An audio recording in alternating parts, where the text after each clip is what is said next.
Good morning, terrifying fantasy world! Good morning! Welcome to MsMojo, and today we're counting down our picks for the top 10 reasons you should be watching The Owl House. Barkus says your aura is strong and silly, like a baby's laughter. Welcome! You've always looked down on me because I'm wild, but fortunately, that just made me work harder than you! All right, jeez! You never want to have any fun! Ow! Hoot! For this list, we'll be looking at what makes The Owl House so great and why the animated fantasy television show is worth the watch. There are a few mild spoilers in this video, so tread carefully if you haven't gotten around to watching it all yet. Before we get started, tell us what your favorite thing about The Owl House is in the comments. Number 10. The Mysteries and Magic. What is this place? This is the Boiling Isles. Every myth you humans have is caused by a little of our world leaking into yours. If you're a fan of fantasy or all things magic, you'll probably love The Owl House. Think Harry Potter meets Gravity Falls. Is there some sort of enchanted article of clothing that could sort this out for me? Well, there used to be, but... Oh, I'm so excited! And now, I feed! It takes place in a realm full of witches and magic and monsters, where students practice spells, and humans are not super popular. Well, Luz, that was pretty clever. For a human. With magic comes mysteries, and within the first season alone, we uncover much of Ida the Owl Lady's past and a little about the source of magic.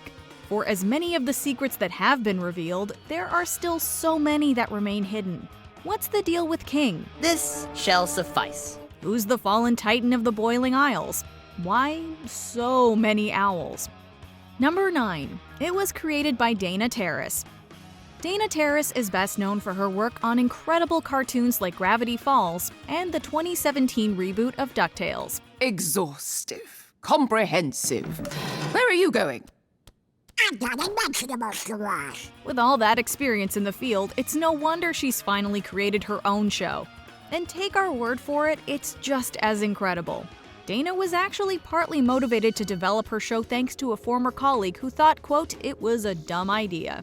It turns out she actually draws quite a bit of inspiration from her own life. Dana has described herself as not quite fitting in when she was younger, a theme that is not only prominent on the show, but is also flipped on its head. You think that's an impressive trick? Take a look at this. Bleep, bloop, bleep. Turns out not fitting in is kinda cool. Look, kid, everyone wants to believe they're chosen. But if we all waited around for a prophecy to make us special, we'd die waiting. Number 8. It's a horror comedy. Horror comedy has to be one of the best genres out there, and The Owl House totally perfects it. I didn't do any of that stuff. I snuck in through a window just now. Huh? Well then, what? Oh no! A twist! The mix of humor and scary elements outdoes itself through its animation and writing. If you're looking for a cartoon that can sometimes get a little dark, this show completely fits the bill. Oh, hello, little fairy. Are you going to tell me this is all a fantastical dream? Give me your skin! Ah! Although the show definitely has some terrifying scenes, quote, the goal was to make the world livable and friendly for all of the Demon Realm's creatures. According to the LA Times, who spoke to art director Ricky Komeda, the show normalizes what would otherwise be pretty creepy monsters, leaving plenty of room for the light humor to shine through. Good morning, terrifying fantasy world! Good morning! Number 7. The Writing. Sire, those miscreants are still at large. Please, allow me to capture them. Worry not, Kiki. We'll be keeping an eye on the inhabitants of the Owl House. Like many modern-day cartoons, The Owl House is a serialized show, meaning there are several main plots you can follow from beginning to end. The biggest mystery is introduced pretty early on in the show. Who cursed Ida? The Owl House is certainly well-paced because by the end of the first season, we get the answer to this question and more. You know, I'm getting a little tired of this game, so why don't you just show me your face? The subplots are also super fun to follow. The relationship between Amity and Luce develops slowly but surely. As we witnessed Amity's feelings for Luce evolve from resentment to friendship to her newfound crush. So you two go to the same school now. That doesn't change anything. Really, what's adventure without a little romance? Here's hoping Season 2 brings them together. Number 6. The voice acting. All right, jeez. You never want to have any fun. Ow! Hoot! With voice talents like Alex Hirsch and Wendy Malick, you just know the voice acting is going to be great. But when I saw Ida, I immediately went, oh, that's my girl. Each character's voice just fits their personality super well, and Sarah Nicole Robles is actually Latina American, just like Luz. Every voice actor clearly gives it their all, and it really pays off in the final product. Hirsch mentioned in an interview that the voice for King is actually the closest voice he does to his own, compared to characters like Grunkle Stan and Seuss in Gravity Falls. Can it, Poindexter? I've come this far. I'm not giving up now. The little critter noises King makes also happen to be sounds Hirsch makes sort of on a whim in real life. She's like, yes, that annoying noise you do when you eat a pizza, put that into the monster, that's it, that's perfect. It's true. At least he doesn't make the sounds for Hootie IRL. Or does he?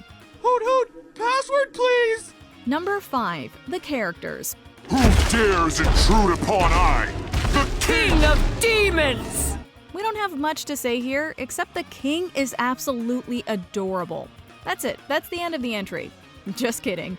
As much as we love King, every character on the show has their own unique quirks. We love Luce because she's a bit of an oddball. She's rebellious but optimistic. And a stellar protagonist. Focus. Focus? On what? On how you'll be stuck in the baby class? No! Don't think like that. Face it. You'll never get a second spell following Ida's lessons. Silence, hands! Ida's personality is modeled after Terrace's mom, aunt, and grandma. And her tough love nature is super endearing. Witches are awarded their staffs from school. With me as your teacher, you'll be taking a different approach. You'll have to work for it. The 3 major characters are not only charming, but they also have great personal development. Ultimately, every character in the show is only trying to make the best decision they can at any given moment, just like the rest of us. Number 4. The animation. You've always looked down on me because I'm wild, but fortunately, that just made me work harder than you!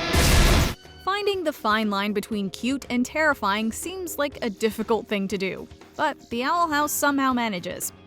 According to Terrace, she was inspired by artists such as Remedios Varo, John Bauer, and Hieronymus Bosch when creating the art for her show. She also grew up attending Catholic school, which means she spent a lot of time around stained glass and Gothic architecture. This certainly explains the medieval feel of the Boiling Isles, and the art's aesthetic overall. With 3 animation studios and over 120 people working on the show, the effort and time put in is obvious. The animation is beautiful. Number 3. The message. Oh, Willow. You don't have anything to show, do you? Witch drama. This is why people call you half a witch, Willow.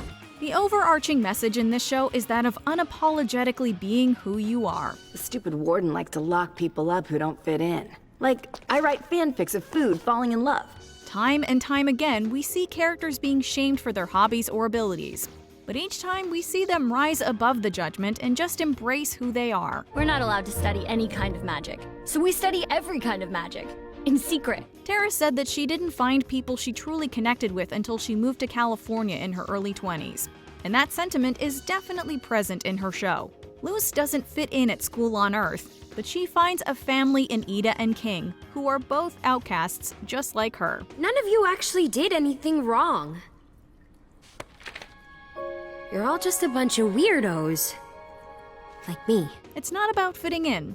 It's about finding the people who love you for you. Number 2. Female representation. Magic is everywhere. Not only is the main character, Luce, a girl, but the majority of the cast is also female. Willow! Wow, you're so unnoticeable I almost rolled into you.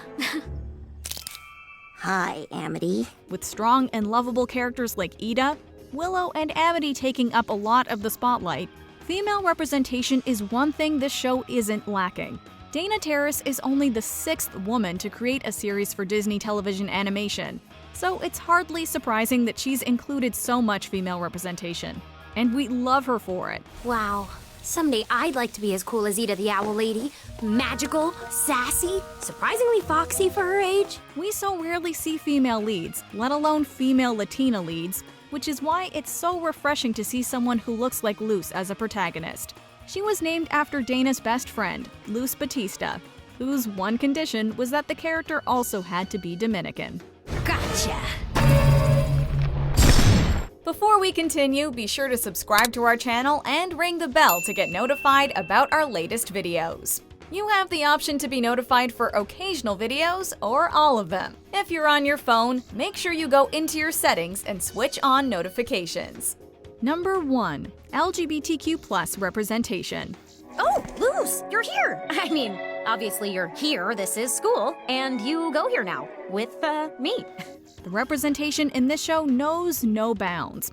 Luz also happens to be bisexual, and Amity is intended to be a lesbian. In the episode Enchanting Grom Fight, Amity is confirmed to have a crush on Luz, as was previously hinted at. So, who did you want to ask out?